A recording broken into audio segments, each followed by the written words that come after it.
Bueno, pues sean bienvenidos. En este tema vamos a hablar de lo que es la programación y conceptos generales 2.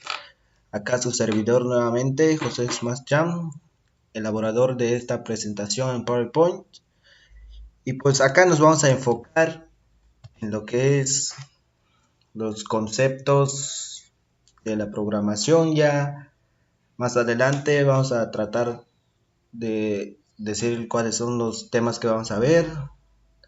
Y pues la introducción, como acá podemos observar, en este tema nos vamos a enfocar en varios aspectos de los cuales vamos a tratar en diferentes ramas, pero con un solo fin, la que consiste en proveer información sobre los temas de la programación, así como dichos parentescos que concuerden con la exhibición de este tema. De igual forma, recordar que aún existe mucha más información tratándose de lo que es la programación, como ya he recabado. La programación posee un concepto con demasiada extensión de temas a lo que son sus usos en sí.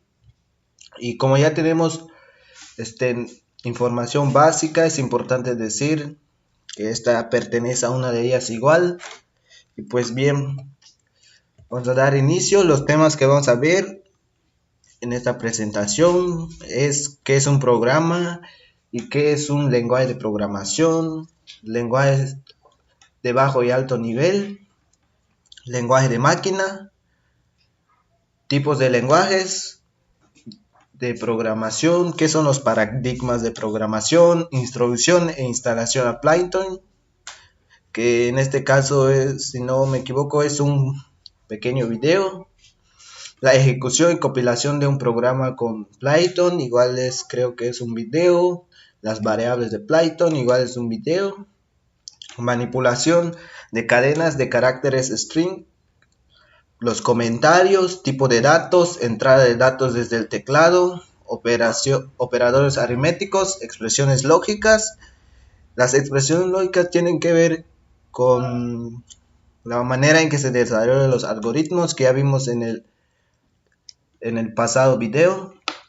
La programación secuencial y constante, palabras reservadas, sentencias condicionales simples en Python, sentencias condicionales compuestas en Python, ciclo while, contadores y acumuladores, ciclo while con contador y acumulador, ciclo for, que en el video anterior vimos de lo que consiste lo que es el ciclo for, y los arreglos unidimensionales, que es una nueva temática, la estructura de arreglo unidimensional en Python 1, estructura en dimensiones de Python 2. Y pues bien, vamos a dar el inicio. ¿Qué es un programa y qué es el lenguaje de programación? Pues como ya hemos visto en el siguiente video que nos dejaron sobre lo que es la programación, y en este caso vamos a tratar de enfocarnos en lo que es el lenguaje de programación. Como acá dice, un lenguaje de programación es un lenguaje formal diseñado para realizar procesos que pueden llevar a cabo por máquinas como las computadoras, pueden usarse para programas en control de comportamiento físico y lógico de una máquina, para expresar algoritmos con precisión o como de modo de comunicación humana. Esto igual es importante mencionar que está formado por un conjunto de símbolos, reglas sintácticas, semánticas, la cual se define por una estructura y el significado de sus elementos y expresiones. Al proceso por el cual se escribe, de estos pasan por diferentes procesos, por ejemplo, el que se prueba, se derrupa, se compila, si es necesario ponerlo, se va a compilar. Se mantiene un código fuente de un programa informático que se le llama lo que es la programación en sí. Un lenguaje de programación proporciona elementos de lenguaje necesarios para traducir los pasos de un pseudocódigo en un formato comprensible de la máquina. En otras palabras, es decir que este lenguaje de la programación proporciona una puente para hacer la transmisión de pseudocódigo legible por el humano y por las instrucciones de la máquina. Bien. Lenguajes de bajo y alto nivel. Es importante igual que decir que estos se clasifican en dos principales, como acá en el título nos menciona. Los principales son de alto bajo nivel, lo que consiste en el lenguaje de la máquina. Las dos clasificaciones principales del lenguaje de programación, como ya les dije, son de bajo nivel de programación y de lengua de programación de alto nivel. Los lenguajes de primera generación o el 1GL, lenguajes de bajo nivel, que son el lenguaje de la máquina. Los lenguajes de segunda generación, los 2GL, lenguajes de bajo nivel que generalmente consisten en lenguajes ensamblados. Ya más adelante vamos a ver cuáles son sus conceptos. Los lenguajes de cuarta generación, la 4GL, son idiomas que consisten en declaraciones similares a la que usan comúnmente en la programación, como en bases de datos, en script. Los idiomas de quinta generación, que son el 5GL, son lenguajes de programación que contienen herramientas visuales para desarrollar un programa. Un buen ejemplo, y al igual de ellos, es lo que viene siendo el Visual Basic. Ya conocemos cómo es el Visual Basic. Tipos de lenguaje de programaciones. En esta existen 3 tipos. Es semejante a lo que ya vimos en la siguiente diapositiva, que son los lenguajes. Hay tres tipos de lenguajes de programación. El lenguaje de la máquina, que pertenece al lenguaje de bajo nivel. El lenguaje ensamblador igual pertenece al bajo nivel. Y el lenguaje alto. Ya más adelante veremos en qué consiste el lenguaje alto. Y pasamos tipos de programación. En este caso van a ser los conceptos. Y como podemos observar, acá vamos a poner en sí lo que es el lenguaje de la máquina, que pertenece a la colección de los programas de lenguaje bajo.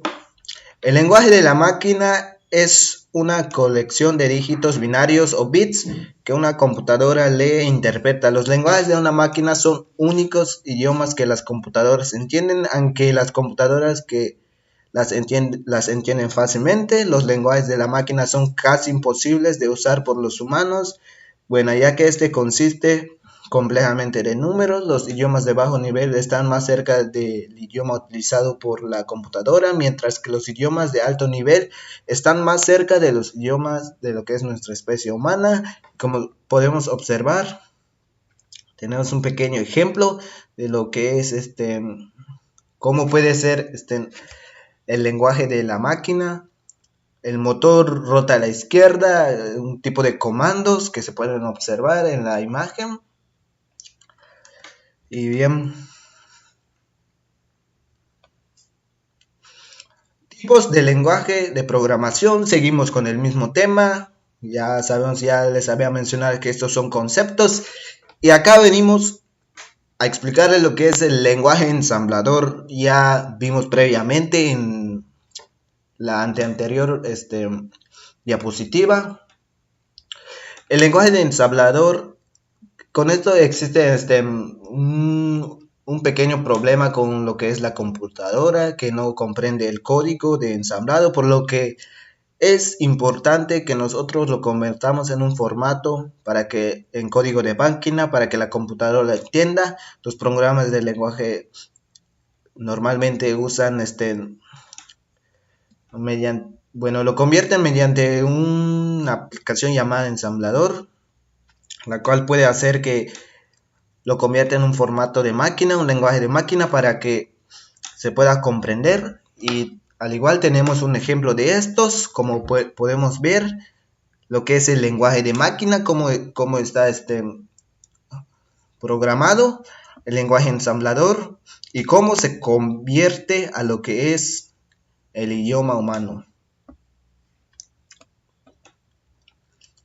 Y pasamos a los tipos de lenguajes de programación.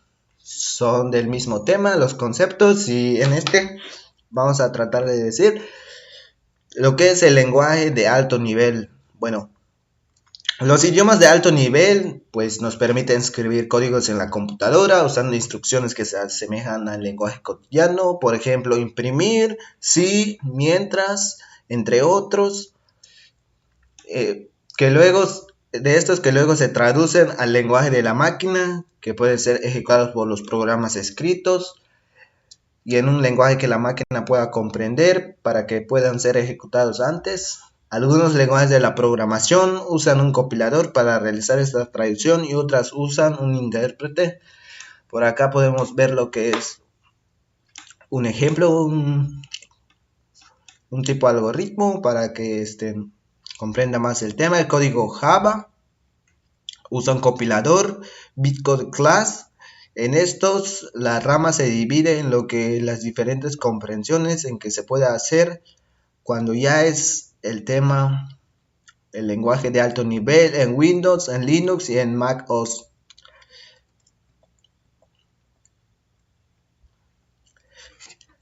¿Qué son los programas? ¿Qué son los paradigmas de programación? Bueno, este tema es sencillito. Solo les trae una pequeña definición. Un diagrama de programación es una manera, un estilo de la programación que existe para programar un software. Existen diferentes formas de diseñar un lenguaje de programación y de varios modos se trabaja para obtener resultados necesarios de los programadores. Bueno, de esto se trata de un conjunto de métodos sistemáticos que son aplicables de todos los niveles de los diseños de los programas para resolver los problemas computacionales. Tales lenguajes son de programación. Pueden usar uno o varios paradigmas en la función del tipo de órdenes que permiten implementar cualquier tipo de información, como por ejemplo vamos a poner lo que es el Python. En este tema vamos a hablar igual de lo que es el Python o JavaScript. En este caso, estas dos aplicaciones, si es una aplicación o es un ordenador, son multiparadigmas. Acá les dejo un pequeño video para que puedan observar de lo que consiste. Hola, bienvenido a este curso de Python y Django. Aquí vamos a estar desarrollando una página web con Django. Django es un framework, el framework más popular para Python, que nos permite desarrollar páginas web. Es lo mismo que el Laravel para PHP. Vamos a aprender a trabajar con Python y Django porque Python en los últimos años tiene una línea ascendente y es el lenguaje más popular que existe en la actualidad. Al ser el lenguaje más popular, también es el lenguaje que está mejor pagado. Por lo tanto, si aprendemos a trabajar con Python y lo hacemos de forma eficiente y bien, vamos a tener buenos puestos de trabajo y vamos a tener salarios eficientes, algo súper importante y que estoy seguro de que todo el mundo quiere. Otro de los motivos de aprender Python y Django es que es muy fácil de aprender. Es un lenguaje que habla por sí solo y conforme vamos escribiendo código vamos entendiendo cómo funciona. El código es limpio y es sencillo de programar y de entender. A principios de 2020, este año, y este año que viene, 2021, pienso hacer la misma entrada, publiqué esta entrada donde, haciendo un poquito de estudio de cómo había ido el año anterior la web, el desarrollo web sobre todo, nos podemos fijar que Python pues es el lenguaje más popular que existe ahora mismo. Está con muchas diferencias sobre los demás y va destacando sobre todo en la popularidad que va cogiendo año tras año.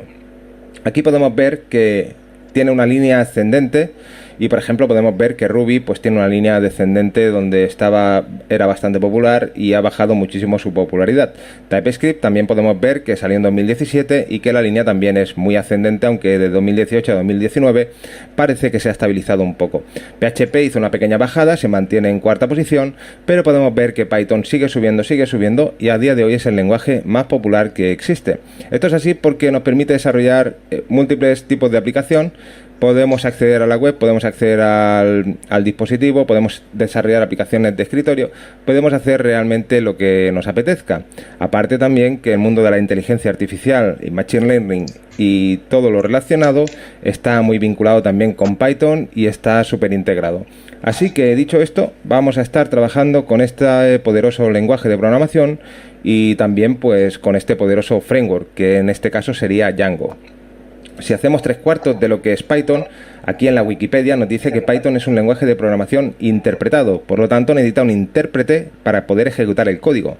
Y su filosofía hace hincapié en que su código es muy fácil de leer. Simplemente por leerlo vamos a entender qué es lo que va a hacer. Se trata de un lenguaje de programación multiparadigma, ya que soporta orientación a objetos, programación imperativa y en menor medida programación funcional. Así que esto es lo que vamos a estar haciendo y esto es lo que vamos a estar aprendiendo.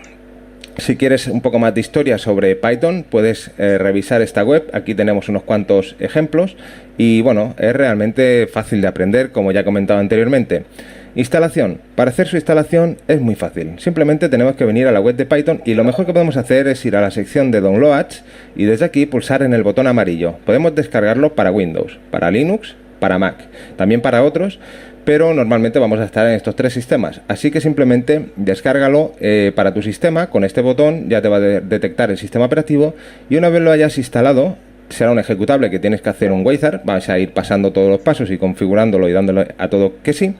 Y tendremos la variable de entorno Python en nuestro terminal de forma global.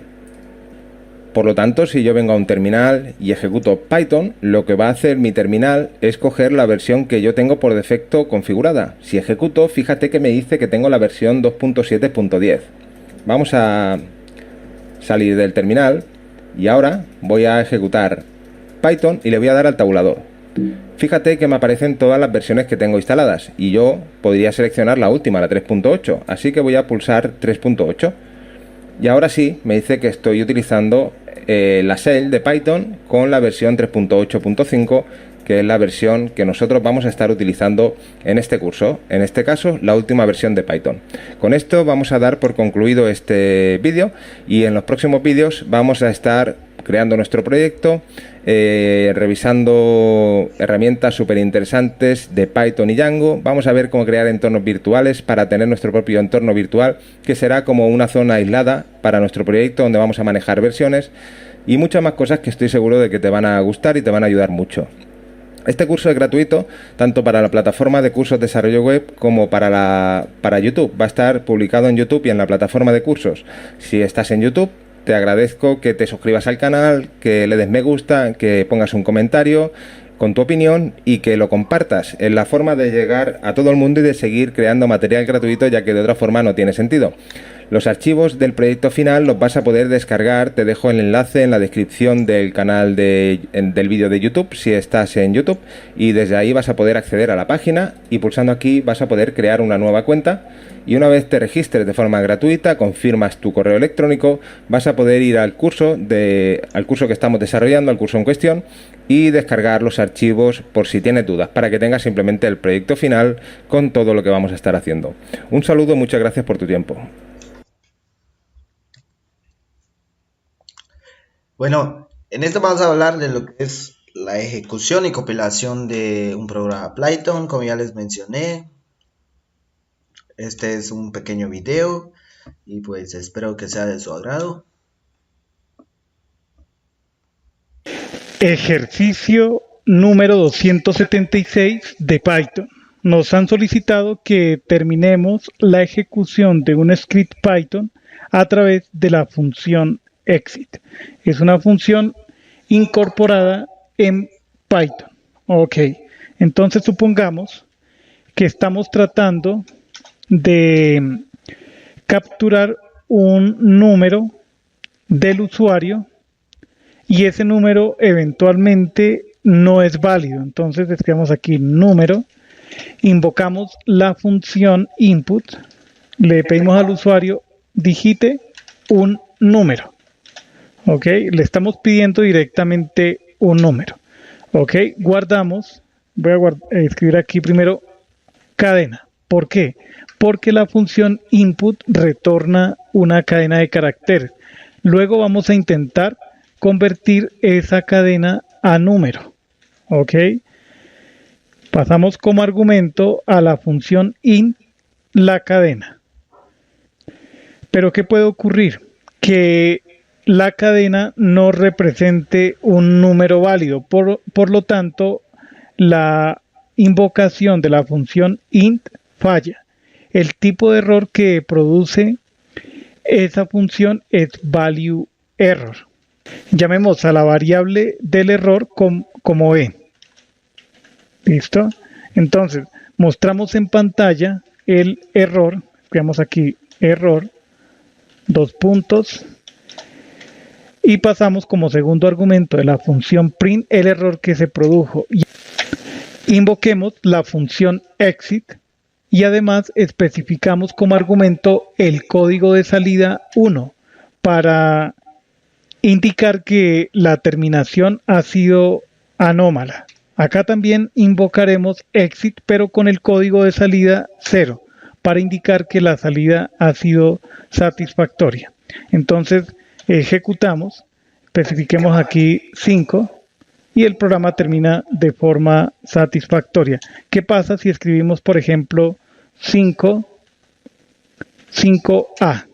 Aquí nos dice que hay un error porque no es posible convertir 5A a un número decimal, a un número con base numérica 10. Muy bien, llegamos al final de este ejercicio Python. Hasta la próxima.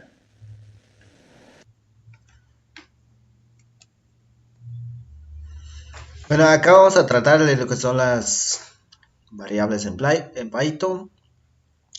Les dejo con el siguiente video.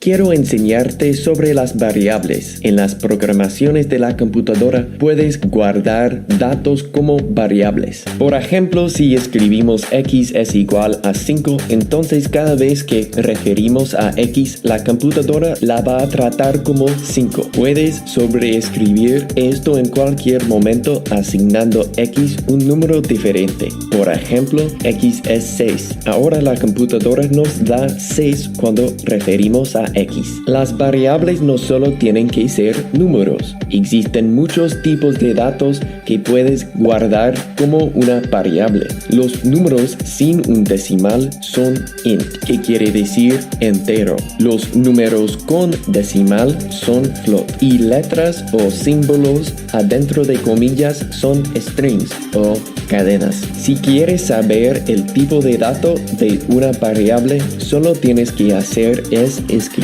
type con la variable. Por ejemplo, type de x nos da int, porque x es un número sin decimal. Diferentes tipos de datos tienen diferentes poderes. En Python puedes usar int y float, que son números, para hacer cálculo, como una calculadora. Si x es 5 y y es 3, podemos hacer 3 multiplicado por x más y al cuadrado. Esto nos da 24. O 200 dividido por x. Esto nos da un float que es 40. Has llegado al final del video. Si todavía no lo has hecho, por favor, suscríbete y dame un me gusta en la página de Facebook y ve los otros videos que son sobre Python en español.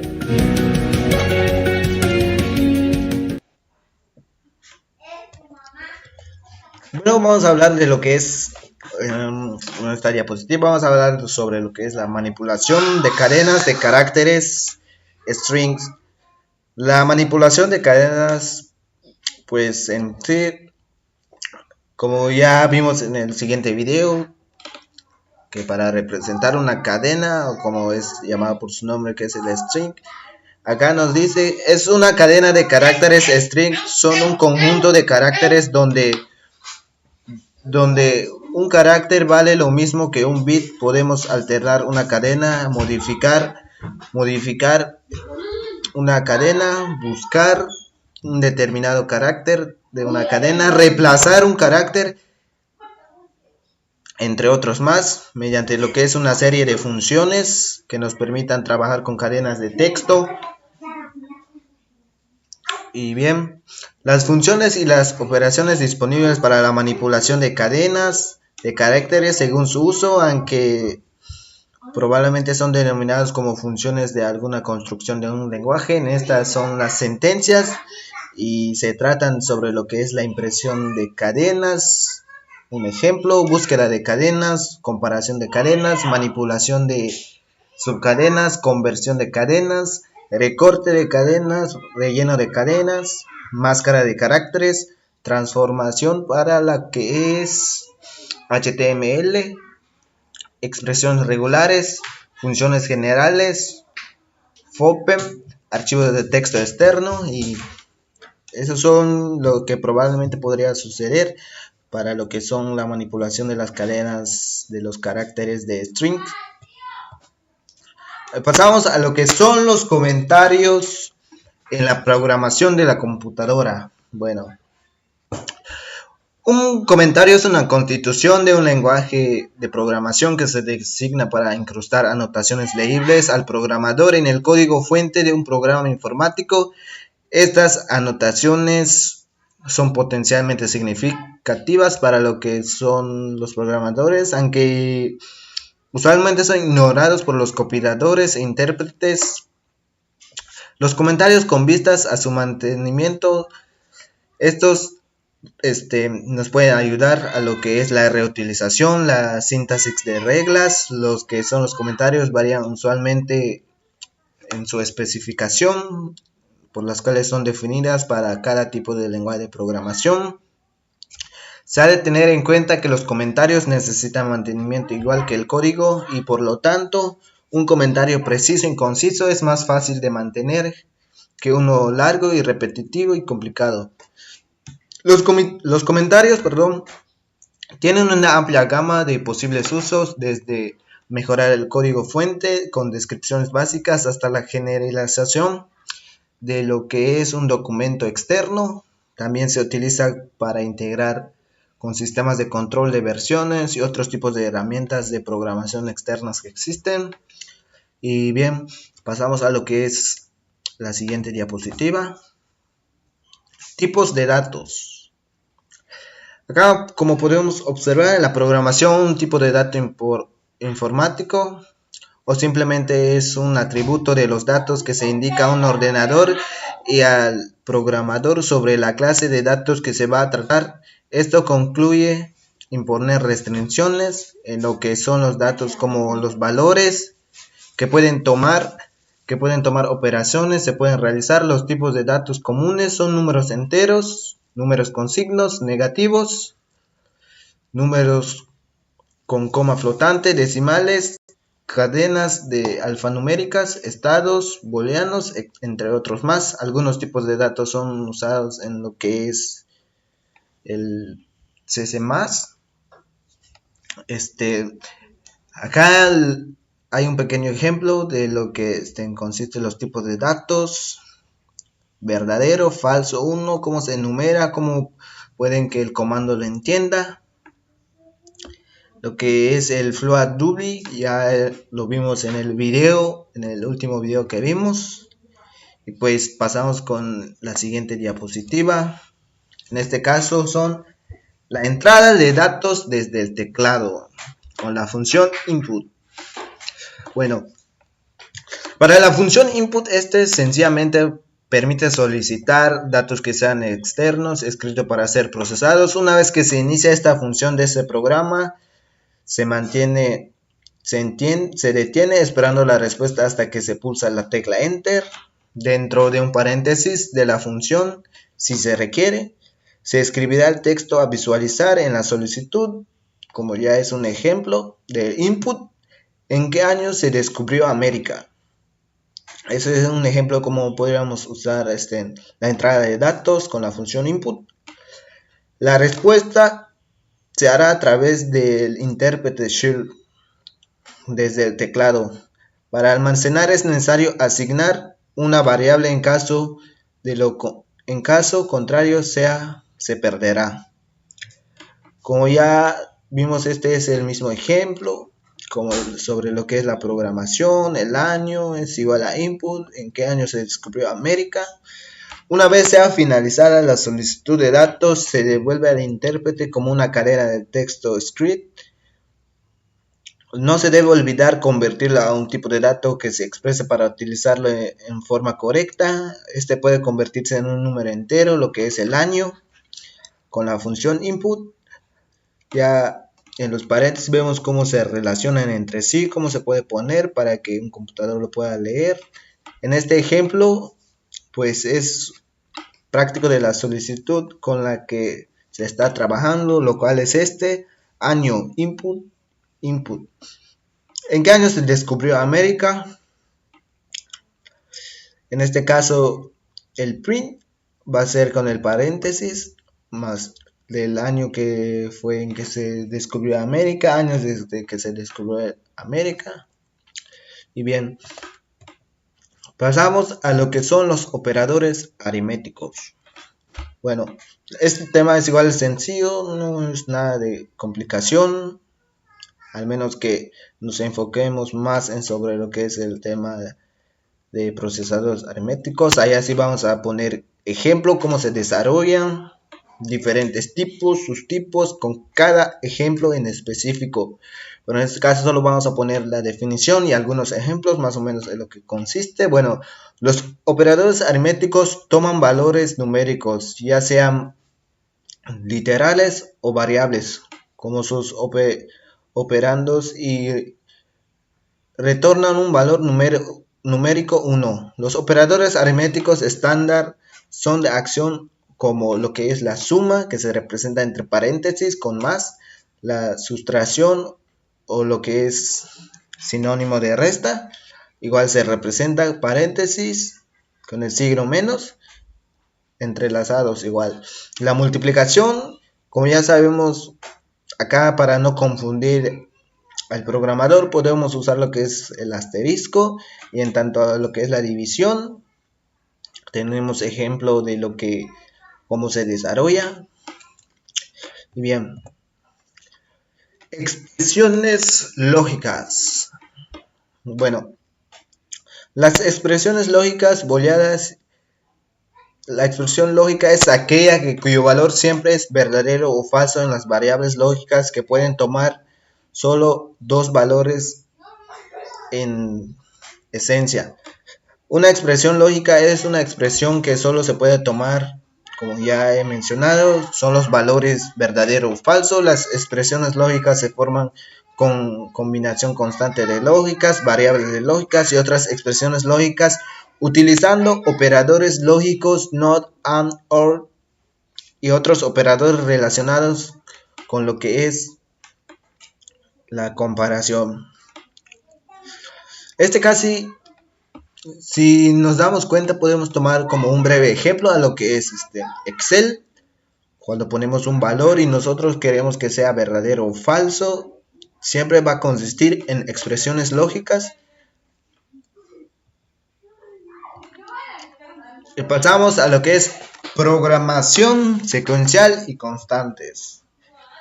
La estructura secuencial es aquella que en la acción instrucción sigue otra secuencia. Las tareas que suceden de tal modo que la salida de una de ellas sea de la siguiente, así como sucesivamente hasta el fin del proceso. Un pseudocódigo es una estructura secuencial que se presenta normalmente de la siguiente forma. Como ya hemos mencionado, lo que son los algoritmos, ya vimos que los algoritmos son fundamentales para la ejecución y la perfección de lo que son los lenguajes de programación. En este caso, acá podemos observar un pequeño ejemplo cómo se dividen. En programación de flujo se realiza así: inicio, acción 1, acción 2, acción n y fin. Bien. Programación secuencial y constante. Seguimos con el mismo tema. Seguimos con el mismo tema. Una constante es un dato cuyo valor no puede cambiar durante la ejecución del programa.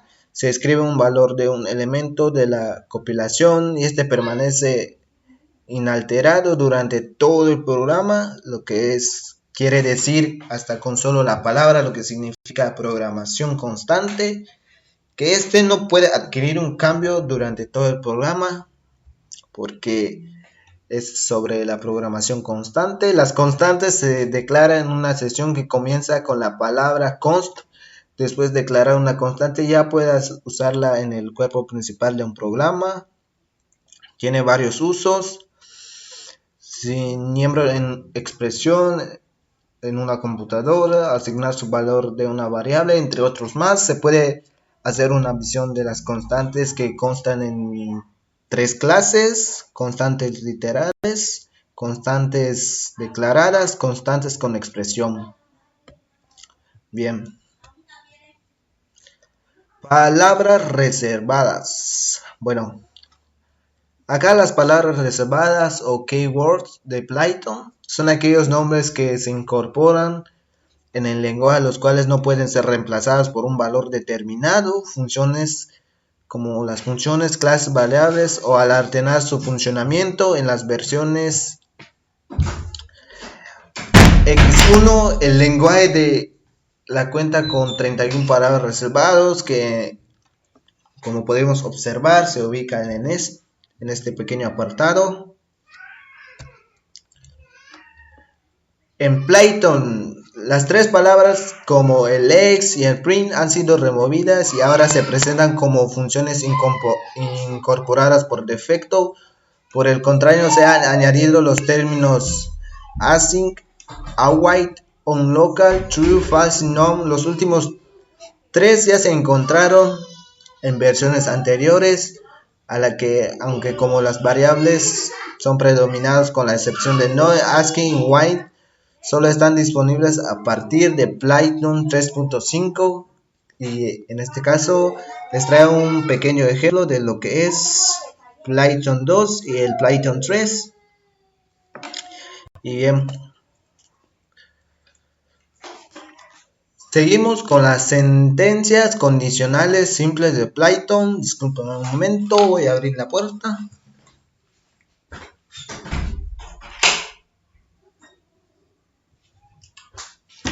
Bien, pues seguimos con lo que son las sentencias condicionales simples en Python. Una sentencia condicional consiste básicamente en las operaciones principales: una prueba que evalúa a verdadero o falso, un bloque de un código que se ejecuta si la prueba es verdadero, un bloque opcional de código si la prueba es falsa. Sentencias condicionales compuestas en Python.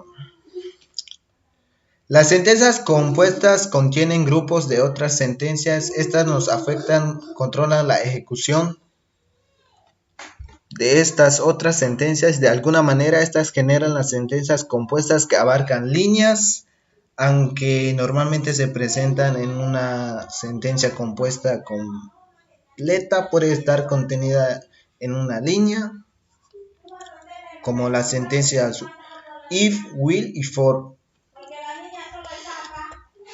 Ciclo while. Ya casi estamos al final de lo que es la diapositiva del video. Disculpen por los ruidos.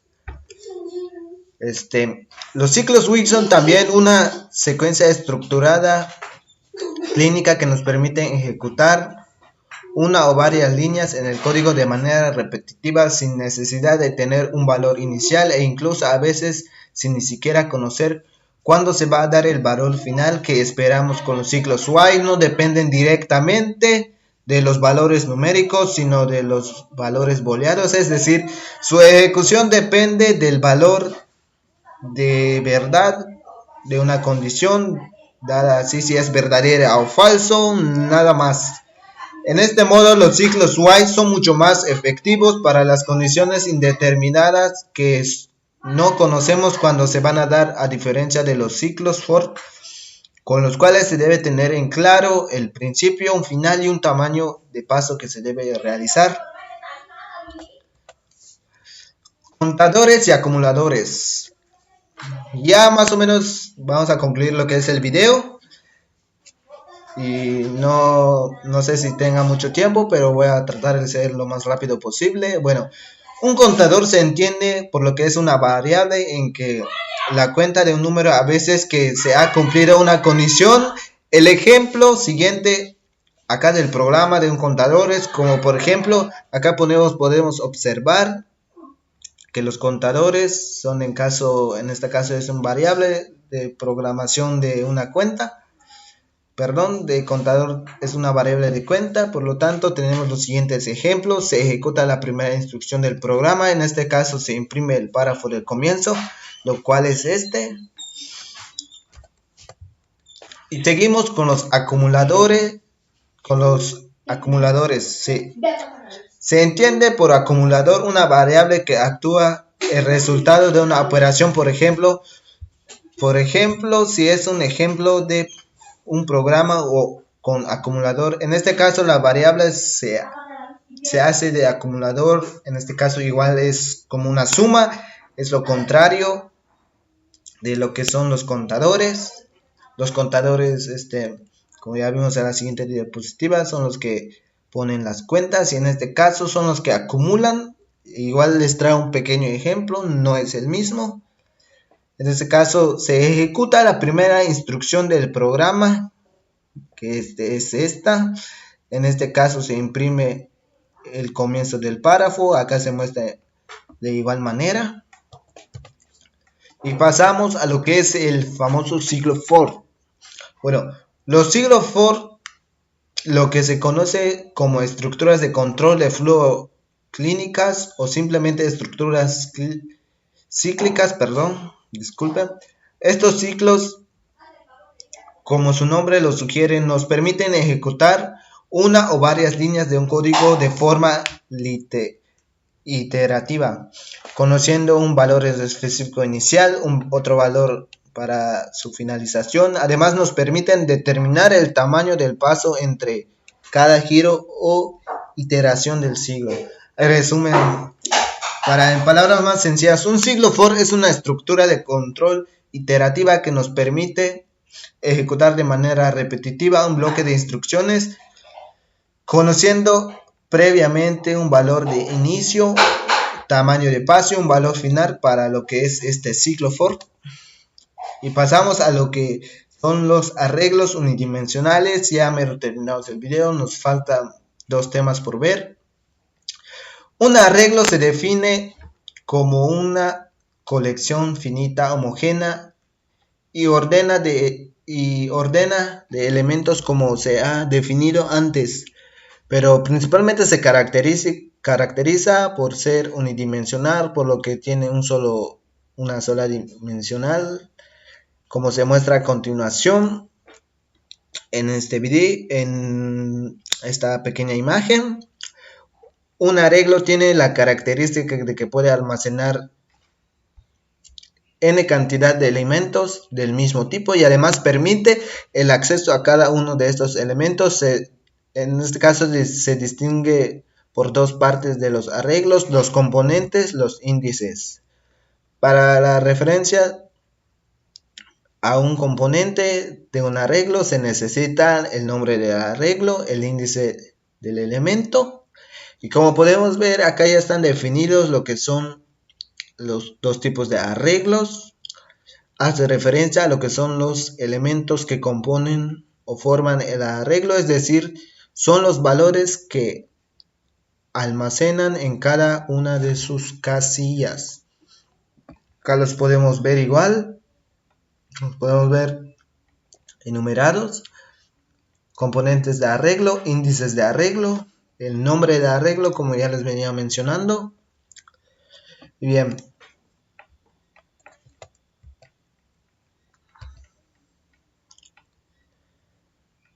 pasamos a lo que es estructura de arreglo unidimensional en Python 1. Bueno, la estructura de datos nos sirve para almacenar estas grandes secuencias de números, generalmente de tipo float.